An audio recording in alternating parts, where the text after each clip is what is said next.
So first part is astronomy and then second part is cosmology. ठीक है. First thing is that just a little background of what are we going to study. देखो सबसे पहले तो तुम लोगों को बताऊं stars क्या होते हैं. Stars, massive glowing ball of a gas. अच्छा, मोस्टली इसके अंदर जो होती है ना गैस वो हाइड्रोजन होती है with nuclear fusion taking place at its core. Core का मतलब होता है सेंटर. तो बेसिकली ये जो हम लोग देखते हैं ना स्टार्स, ये बहुत मैसिव ग्लोइंग जो है बॉल होती है. और इसके जो देखो इसमें ना ये जो आपको फ्यूजन, जो न्यूक्लियर फ्यूजन रिएक्शन है ना, ये इसको होल्ड करने में बहुत हेल्प करता है, इस मास को इकट्ठा रखने में. ठीक है, अभी वो आगे जाके बात करेंगे इसके बारे में. तो पहले तो ये स्टार का एक बेसिक इंट्रोडक्शन है कि वो होता क्या है. फिर उसके बाद हर स्टार जो है ना, याद रखो वो इलेक्ट्रोमैग्नेटिक रेडिएशन एमिट करता है. अ स्टार देयरफॉर एमिट्स ये electromagnetic radiation from its surface. ये अभी हमारे पढ़ने के अंदर जो है ना, ये बहुत इंपॉर्टेंट चीज प्ले करेगी इन ऑल डायरेक्शंस. ठीक है. अच्छा, आप में से कुछ लोग जो एस्ट्रोनॉमी के शौकीन हैं, जिस तरह Shaheer for one I know, तो जाहिर है आप लोगों ने इसके बारे में काफ़ी रीडिंग की होगी. ऑफ कोर्स तुम्हारी नॉलेज हम जो पढ़ेंगे उससे ज़्यादा होगी, बट वो हमारे सिलेबस की रिक्वायरमेंट नहीं है ना. तो अक्सर बच्चे जो होते हैं ना, वो जब भी ये टॉपिक आता है वो एक्साइटेड होकर वो चीज़ें भी आंसर करने लगते हैं, पढ़ने लगते हैं जो रिक्वायर्ड नहीं होती हैं. तो थोड़ा सा सिलेबस के स्कोप को ध्यान में रखना. जितना मैं पढ़ा रहा हूँ बस उतना मोर देन एनफ है. मैंने इसमें पास पेपर के क्वेश्चन भी अब मेरी इस पीडीएफ फाइल में डाल दिए हैं ताकि आपको आइडिया हो जाए कि इसके क्वेश्चन अभी तक कैसे आए हैं. चलो अभी देखो, आगे चलते हैं. Now what happens here is कि सबसे करीबी स्टार हमारा कौन सा है, किसी को पता है? Alpha Centauri. नहीं, अल्फा जो हमारा सन भी तो बेटा एक स्टार है ना. नहीं सर, उसके अलावा. हाँ, उसके अलावा ना. सो अभी हम बात कर रहे हैं, अभी तो हम इंक्लूडिंग ऑल ना. सो हम ये कह रहे हैं कि सन is the nearest star. I mean, for a lot of people, sun is not a star. So for starters, ये मैं लोगों को बताऊं. अच्छा, मैंने रिकॉर्डिंग ऑन कर दिया ना. ठीक है. For starters, sun is also a star. ठीक है. और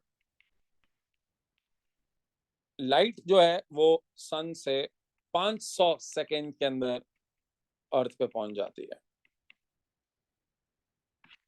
ठीक है. अच्छा, जाहिर है फिर सन से दूर हमारे पास और स्टार है. तो हम ये कहते हैं stars appear as pin points. आप जाहिर हम ऊपर देखते हैं, आपको छोटे छोटे बिल्कुल पिन पॉइंट्स नजर आते हैं. ठीक है. Tiny glowing masses in the night sky. अच्छा, इसको हम ये रेफरेंस के लिए यूज करते हैं, इन द नाइट स्काई. और इतने छोटे नजर आने की बड़ी सिंपल बेसिक लॉजिक है. They are very far away. Okay, एक बिल्कुल बेसिक बात है बच्चों स्टार्स के बारे में जो अभी मैंने आपको बता दी. अच्छा, गैलेक्सीज क्या होती हैं?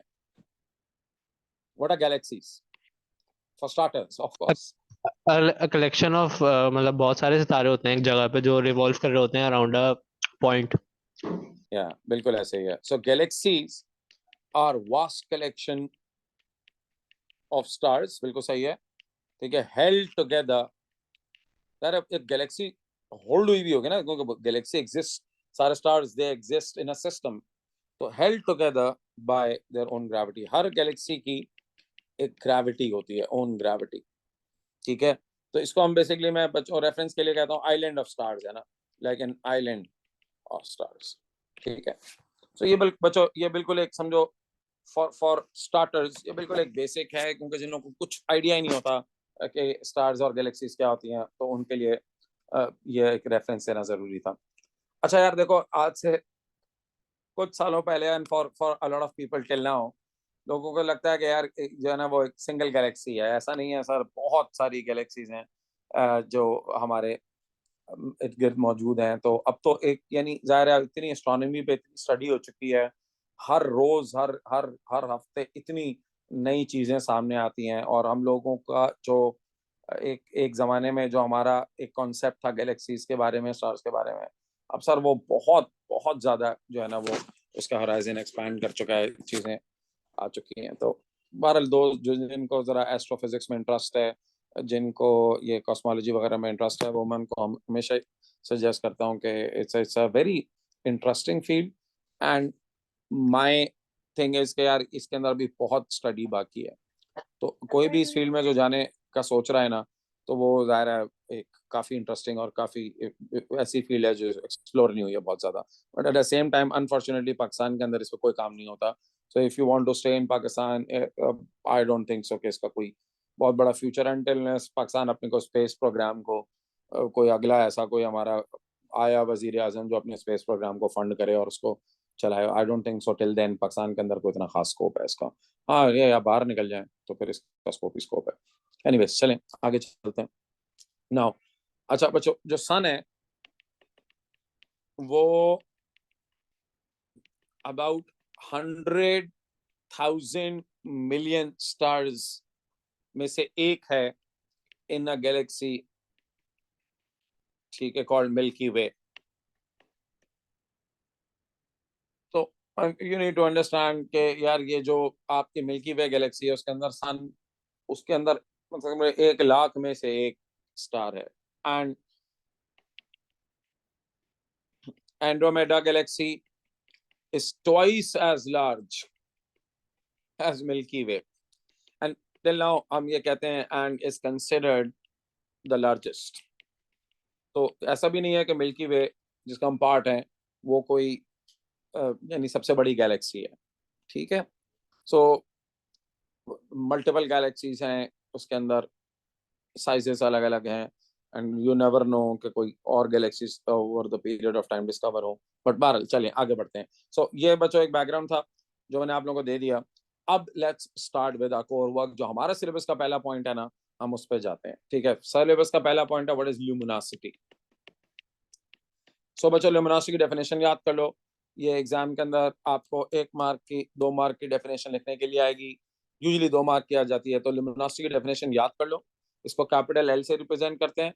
तो ल्यूमिनोसिटी किसी भी स्टार की होती है, of a star is the total power of radiation emitted by a star, ठीक है। प्लीज इसको याद कर लें, इसकी डेफिनेशन है the total power of radiation emitted by a star, ठीक है। अच्छा, जाहिर है पावर को हम लोग ये भी कह सकते हैं ना, टोटल पावर को total energy per unit time भी कह सकते हैं। तो अगर कभी ये लिखा हुआ जाए it is a total energy emitted पर यूनिट टाइम बाय स्टार, तो वो एक ही बात है, power is energy per unit time. और इसका जो एसआई यूनिट होता है वो लाइक ऑल पावर वाट्स, ठीक है, सेम एज पावर। जाहिर है पावर ही तो है ये, सेम एज पावर। और लुमिनोसिटी एक रेफरेंस के लिए मैंने लिख दिया है, सन की जो लुमिनोसिटी है of sun is about 4 × 10⁻26 joules per second या वाट्स। तो इसीलिए मैं यहाँ लिख दूं कि total energy per unit time भी इसको कहा जाता है।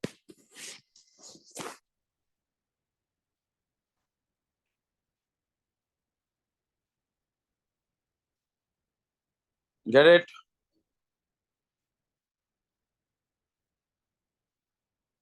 सबको समझ में आ गया ये? जी सर। चलो आगे बढ़ते हैं। अच्छा अब आ जाइए, देखो इसका बेसिकली इस तरह से है ना, ये इंपॉर्टेंट है डेफिनेशन क्योंकि ज़्यादा सिलेबस की। अब देखो ये ऐसे है ना कि हम इसको जरा एक सेकेंड क्यों दिखाएंगे कि अच्छा पहले तो लुमिनोसिटी स्टार की डिपेंड किस पे करती है ये भी आप बता दूं, क्योंकि ये भी पास पेपर में काफी आता है। देखो 2 चीजों पे डिपेंड करती है लुमिनोसिटी, एक उसके टेम्परेचर पे। अच्छा जाहिर है आप कहेंगे सर टेम्परेचर किस चीज पे डिपेंड करता है? वो डिपेंड करता है कि उसका जो रिएक्शन हो रहा है ना कोर पे, वो कितना ज्यादा एनर्जी एमिट कर रहा है। बट फिलहाल हम वहां तक नहीं जाएंगे, हम लोग बस याद रखेंगे हमारे सिलेबस में जो डिस्कशन है वो ये है कि लुमिनोसिटी किसी स्टार की जाहिर है उसके टेम्परेचर पर डिपेंड करता है, जितना ज्यादा टेम्परेचर होगा जाहिर है वो उतना ज्यादा एमिशन, पावरफुल एमिशन करेगा।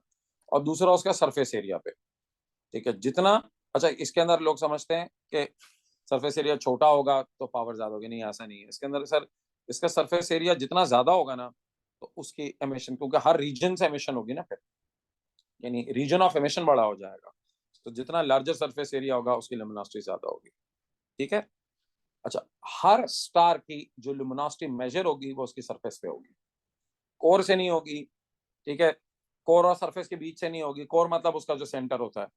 हर स्टार की अगर लुमिनोसिटी मेजर होगी तो वो सरफेस से होगी हमेशा। एक स्टैंडर्ड प्रोसीजर है कि सरफेस लुमिनोसिटी निकाली जाती है किसी भी स्टार की, ठीक है।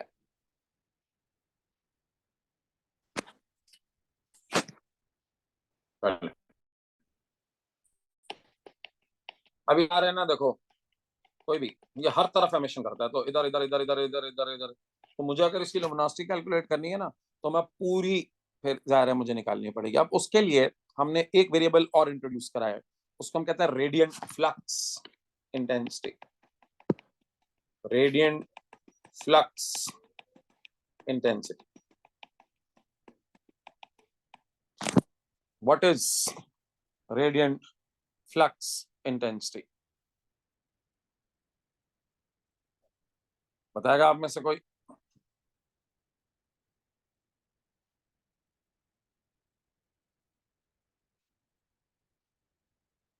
रेडियंट फ्लक्स इंटेंसिटी, देखिए इसकी डेफिनेशन याद कर लो, ये भी डेफिनेशन आपके सिलेबस में है। इसकी डेफिनेशन है the total amount of energy that crosses या कट्स या passes a unit area per unit time, ठीक है। ये कुछ टिपिकल डेफिनेशंस है बच्चों, ये टिपिकल डेफिनेशंस तुम लोगों को जो है ना वो याद करनी है। You don't have an option, I mean ये डेफिनेशंस आप लोगों को याद करनी है, टिपिकल डेफिनेशंस है, ठीक है।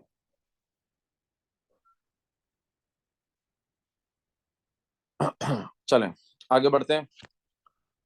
अब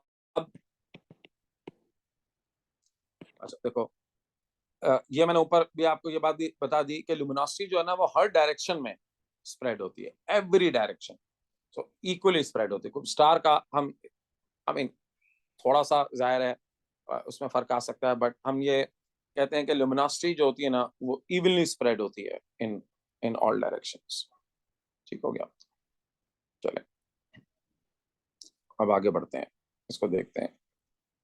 अगली चीज जो आपको, अच्छा मैंने एक दो डायग्राम दिखाए हुए हैं, देखो फॉर एग्जांपल एक स्टार है ना, उसकी लुमिनोसिटी, इस वाले डायग्राम को देखो, एक स्टार है उसकी लुमिनोसिटी एल है।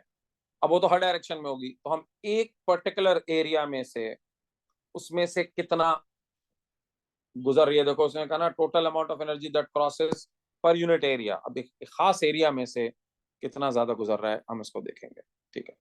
चलिए अब जरा मैं आप लोगों को इसमें अगली चीज सिखाते हैं, उसका फॉर्मूला वगैरह बता देता हूँ। देखो, consider a star of luminosity L at the center of imaginary sphere of radius d,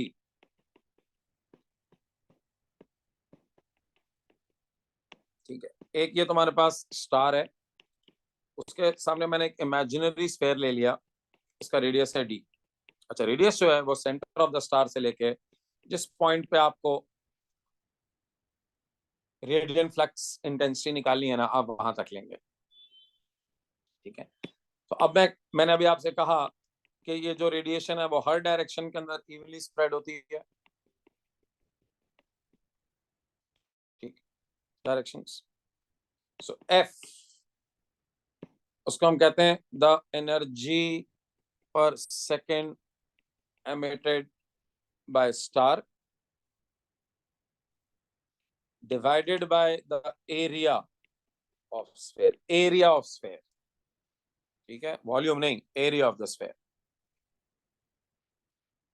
यही डेफिनेशन है इसकी, ठीक है।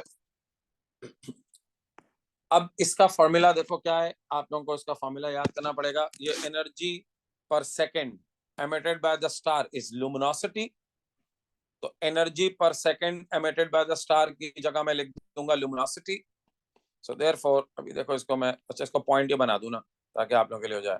सो और F is luminosity divided by area of the sphere का फॉर्मूला होता है पाई डी स्क्वायर। ये एरिया ऑफ द स्फीयर है, तो कहते हैं सर 4/3 पाई आर क्यूब नहीं है भाई, वो एरिया का नहीं है, वो वॉल्यूम का फॉर्मूला है। एरिया ऑफ द स्फीयर के फॉर्मूले की बात कर रहा हूँ, ठीक है। पाई डी स्क्वायर ये होता है, अगर आपको नहीं पता तो इसको याद करें, ठीक है, पाई डी स्क्वायर। तो इसका मतलब ये हुआ, अच्छा भाई डी इज द रेडियस, आप पाई डी स्क्वायर लिखें या 4 पाई आर स्क्वायर लिखें, एक ही बात है, हम इसको आमतौर पे डी से रिप्रेजेंट करते हैं, तो इसलिए मैंने यहाँ पे डी लिखा है। Of course D is the radius, ठीक है। अच्छा अब इसमें बच्चों तुम लोग F is therefore directly proportional to luminosity, ठीक है ना। तो अगर लुमिनोसिटी और एफ का ग्राफ आए, जाहिर है अगर उसकी सरफेस का रेडियस कांस्टेंट है तो फिर you have a straight line through origin. और अगर आपकी लुमिनोसिटी लेट्स सपोज कांस्टेंट है और अब आप दूर जा रहे हैं, तो डी के साथ अगर उसका ग्राफ आएगा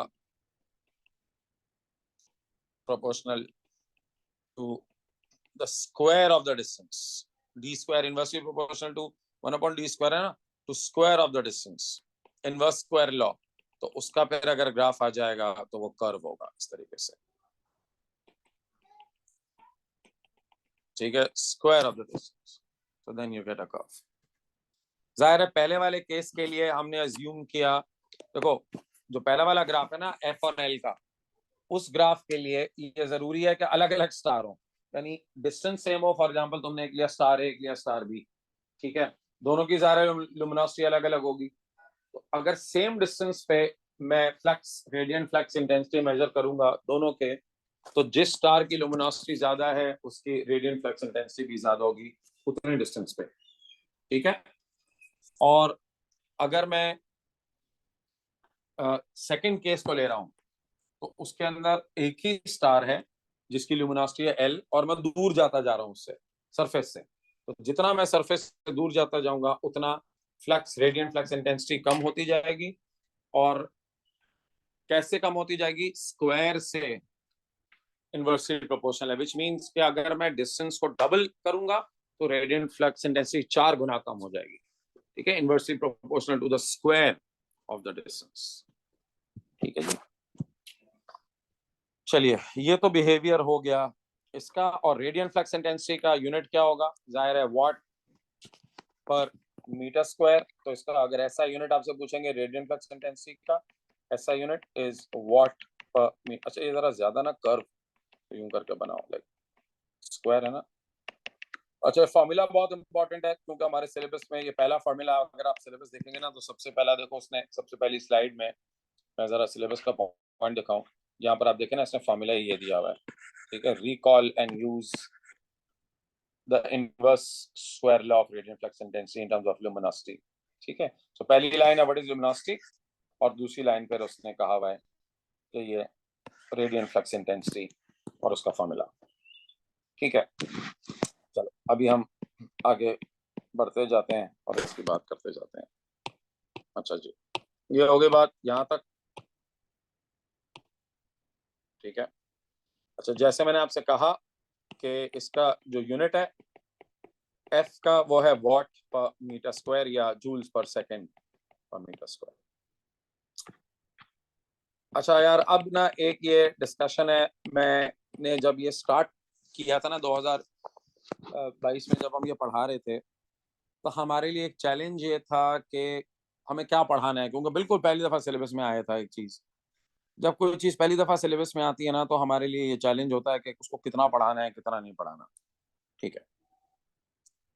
हमने फाइनल ये डिसाइड किया कि यार मैं कुछ यूनिट्स हैं जो एस्ट्रोनॉमी में यूज होते हैं, वो सिलेबस में नहीं लिखे हुए, बट इतने कॉमन यूनिट्स हैं, उनमें से एक अभी आएगा, एक तो यूज होता है वो तो आपको पता होना चाहिए, बट 2-3 और भी हैं। सो मैंने ऑन द सेफर साइड वो अपने नोट्स में से डाल दिए हैं।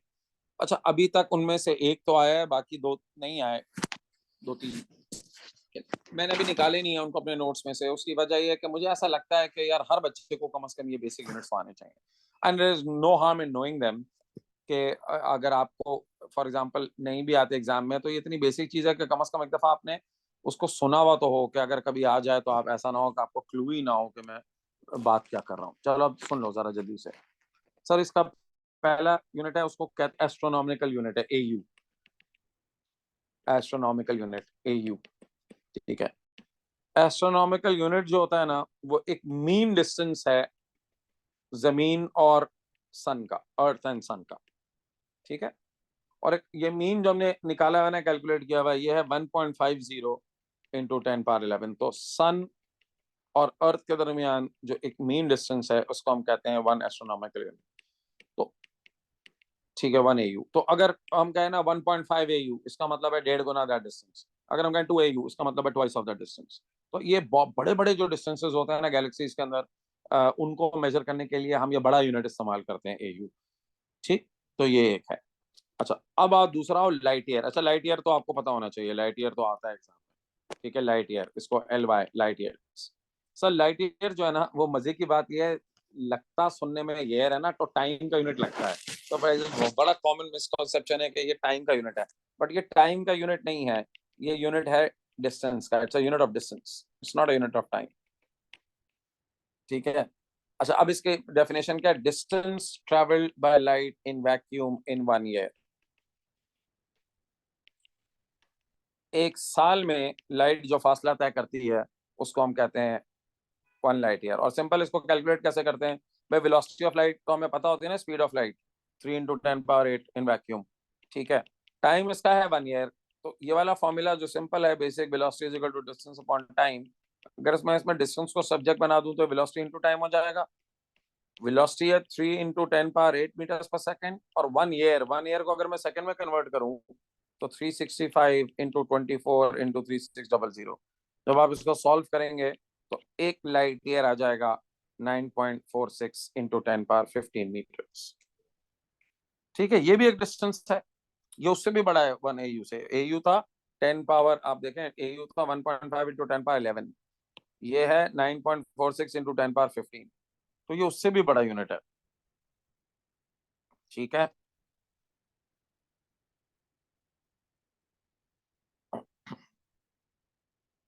अच्छा, अब nearest star after sun is Proxima Centauri। सन के बाद जो नियरेस्ट स्टार है ना, वो ये है। अब इसका जो फासला है वो तकरीबन 4 लाइट ईयर्स दूर है, 4 लाइट ईयर्स। ठीक है, और सन, मैं कंपैरिजन आपको बता रहा हूँ कि फासले का कितना फर्क है। सन जो है ना, about 0.0001581 to be precise light years away. Sir आप कंपैरिजन देखें ना, कितना फर्क है। अब ये जो आपको सन इतना बड़ा इसलिए नजर आता है क्योंकि वो एक्चुअली बहुत करीब है आपसे, और जो बाकी स्टार्स हैं वो आपको इतने छोटे से नजर आते हैं because they very far away from you. अगर आप उन स्टार्स के करीब चले जाए ना, तो वो आपको वो भी बहुत बड़े हैं। ठीक है, तो इसका प्रॉब्लम सिर्फ ये है कि हमें लगता है कि सन बहुत बड़ा है, because sun is actually far nearer compare to the other stars which are around. Okay, तो दैट्स द होल पॉइंट। इसलिए आपको सन बहुत बड़ा दिखाई देता है। ठीक हो गया? तो ये रेफरेंस के लिए फायदा। अब you don't need to learn the distances, but sun का कर लो एहतियातन। वंस अगेन, अभी भी आज तक आया तो नहीं है, बट आ सकता है। कुछ चीजें ऐसी होती हैं जो सिलेबस में लिखी भी नहीं होती हैं, बट एग्जाम में एक्सपेक्ट करता है ये बेसिक इन्फॉर्मेशन आपको होनी चाहिए।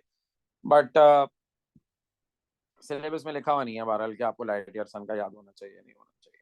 अच्छा, तो फिर एक यार एक यूनिट था, था क्या है, बड़ा इंटरेस्टिंग है। आई एम नॉट श्योर कि कभी आएगा, but I just think everybody should know it. Okay, इसको कहते हैं आर्क सेकंड या आर्क मिनट।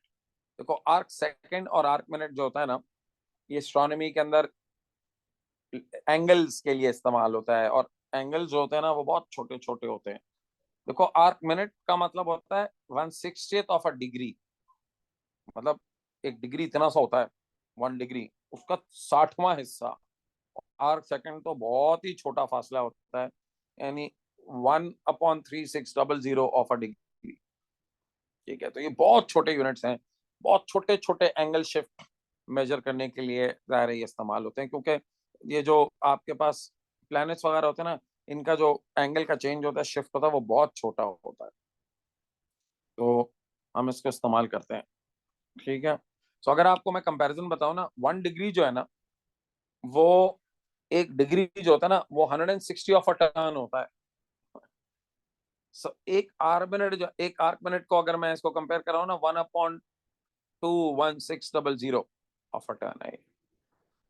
ठीक है, और 1 आर्क सेकेंड तो खैर भाई आप छोड़ देना, बहुत ही छोटा एंगल है, very small angle, 1/1 to 9600 of a turn, so it's like very small angles. ठीक हो गया, बट एज अ सेड अभी तक ये आया नहीं है, सिलेबस में नहीं है, नॉट श्योर कि ये कभी आएगा, लेकिन I just thought that everybody should know कि what arc length and arc. Okay guys, any questions है, एनी कंफ्यूजन पूछ लें, फिर हम एक अगली चीज पे जा रहे हैं, स्टैंडर्ड कैंडल्स पे जा रहे हैं।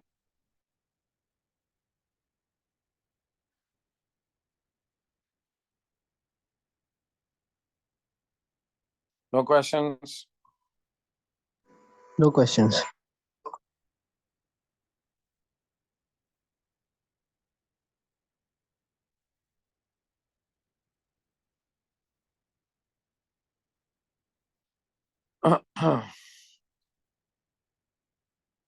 चलिए आगे बढ़ते हैं। स्टैंडर्ड कैंडल्स, हमें शहीर बताओगे स्टैंडर्ड कैंडल्स क्या होती हैं? पता नहीं सर। नहीं पता तुम्हें? अच्छा चलें, देखो एस्ट्रोनॉमी में एक कॉन्सेप्ट होता है स्टैंडर्ड कैंडल्स का। स्टैंडर्ड कैंडल्स कहते हैं ऐसे ऑब्जेक्ट्स को जिनकी लुमिनोसिटी हमें पता होती है। ठीक है, सो कोई भी ऑब्जेक्ट जिसकी लुमिनोसिटी हमें पता होना, object of known luminosity is known as standard candles. ठीक है, अब लुमिनोसिटी नोन होने से आप कहेंगे सर इसका क्या फायदा है? इसको ना हम इनको एज अ रेफरेंस यूज करके हम ज्यादा डिस्टेंस स्टार्स के डिस्टेंसेस को डिटरमिन कर लेते हैं। ठीक है, देखो key point, standard candles are used to measure the distance to more distant stars, इसको हम फार अवे स्टार्स कहते हैं, एंड टू गैलेक्सीज। ठीक है, सो ये एक स्टैंडर्ड कैंडल्स का फायदा ये होता है कि आप इनका इस्तेमाल करके ना, इनको रेफरेंस के तौर पे यूज करते हैं, और इनका इस्तेमाल करके आप ज्यादा डिस्टेंट स्टार्स की लुमिनोसिटी डिटरमिन करते हैं। अच्छा, मैं अभी आप लोगों को बता देता हूँ कि वो आप कैसे करते हैं। उसके लिए एक हमारे पास वो होता है, अच्छा 2-3 टेक्निक्स हैं, उसके अंदर मैं आपको बताता हूँ जो सबसे ज्यादा इम्पोर्टेंट है ना, वो कौन सी टेक्निक है। अच्छा देखो, एक है हमारे पास अम,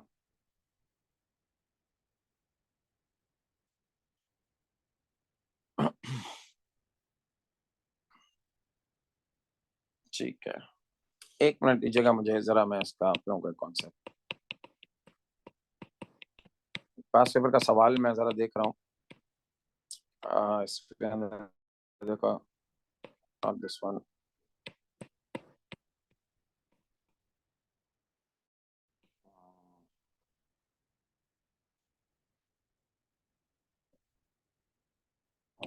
नॉट दिस वन,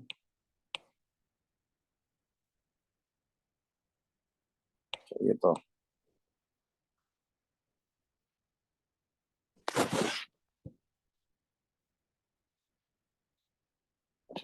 का सवाल है।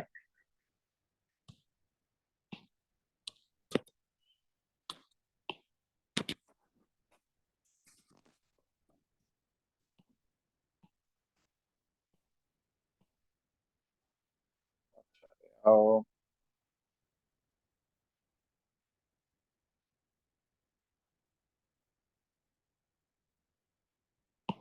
ओके ठीक है, इसका क्वेश्चन तो मुझे भी नजर नहीं आ रहा पास पेपर्स के अंदर फिलहाल जो मैं आपको करा सकूं, तो पर चलिए मैं अभी थोड़ा सा मैं आगे पढ़ना पड़ेगा पास के सवाल पे जाने के लिए, तो let me finish with this.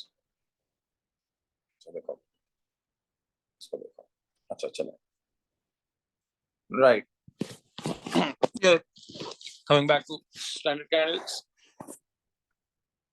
अच्छा बच्चों, अब स्टैंडर्ड कैंडल्स के लिए हमने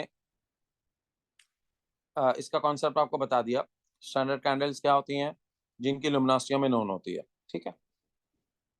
अच्छा अब देखो कुछ ऐसे स्टार्स हैं जिसकी लुमिनोसिटी हम डिटरमिन कर चुके हैं, जाहिर है with the help of telescopes जो कि साइंटिस्ट ने बनाए हैं, हमने उनके टेलीस्कोप्स की उनका इस्तेमाल करके हमने वो डिटरमिन कर लिया है। अब एक जिस तरह से एक स्टार है, सेफाइड वेरिएबल स्टार्स होते हैं या टाइप 1A सुपरनोवा है, ये सबसे कॉमन स्टैंडर्ड कैंडल्स हैं। So there are certain stars of known luminosities. Example, मैंने आपसे कहा सेफाइड वेरिएबल स्टार्स होते हैं, और सबसे जो एक बड़ा बहुत ही मशहूर स्टैंडर्ड कैंडल है ना, उसको कहता है टाइप 1A सुपरनोवा।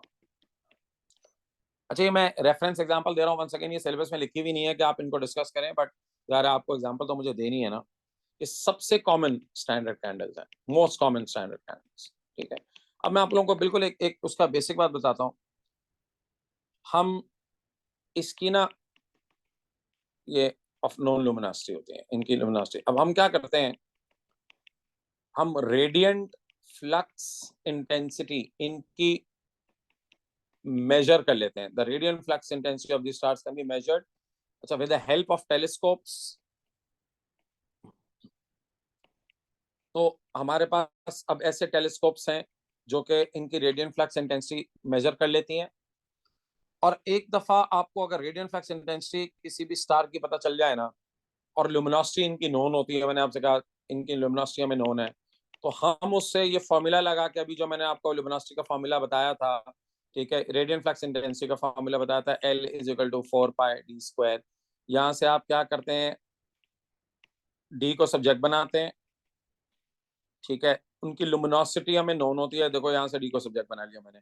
सो लुमिनोसिटी हमें नोन होती है, एफ टेलीस्कोप से आ जाता है, और हम ये फॉर्मूला में लुमिनोसिटी पुट करते हैं, रेडियंट फ्लक्स इंटेंसिटी पुट करते हैं, और उसका डिस्टेंस कैलकुलेट कर लेते हैं,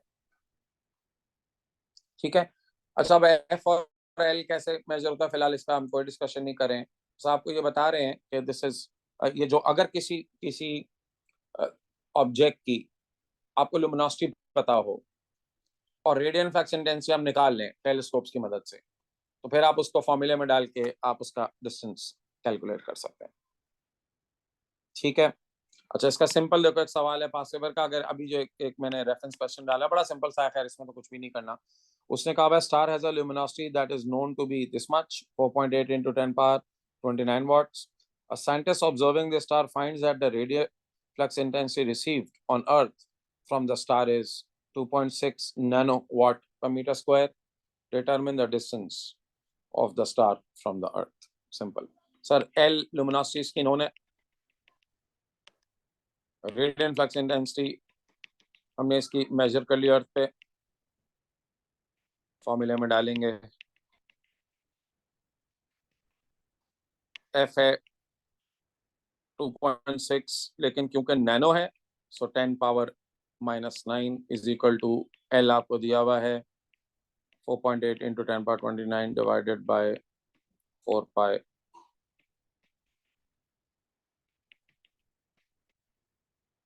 ठीक है,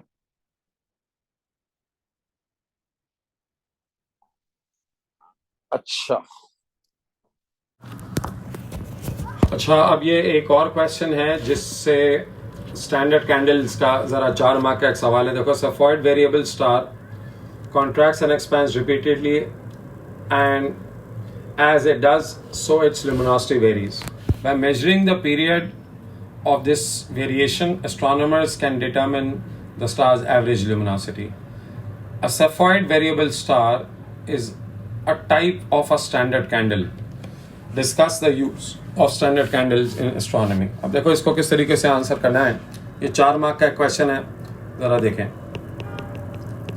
देखो, standard candle is a star of known luminosity, ठीक है।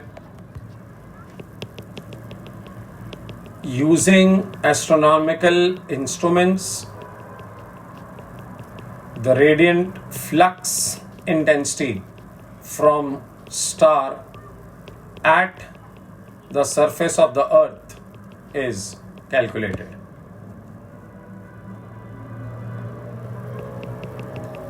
Using formula F is equal to L upon 4 pi d square, the distance between earth and the star can be calculated. Standard candles must be commonly found in universe. ठीक है, ये इसका answer है 4 mark का।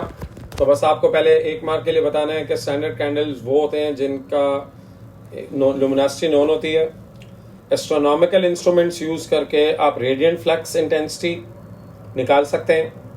एक दफ़ा F आ गया और L हमें पता है, लुमिनोसिटी हमें पता है, तो हम इस फॉर्मूले को यूज़ करके डिस्टेंस निकाल लेंगे।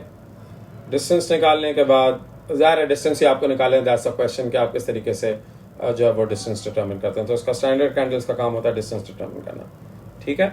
और एक स्टैंडर्ड कैंडल के बारे में फैक्ट है कि ये must be found commonly in the universe. Okay, so इस तरह का भी क्वेश्चन आ सकता है 4 मार्क का। You need to know how to answer this.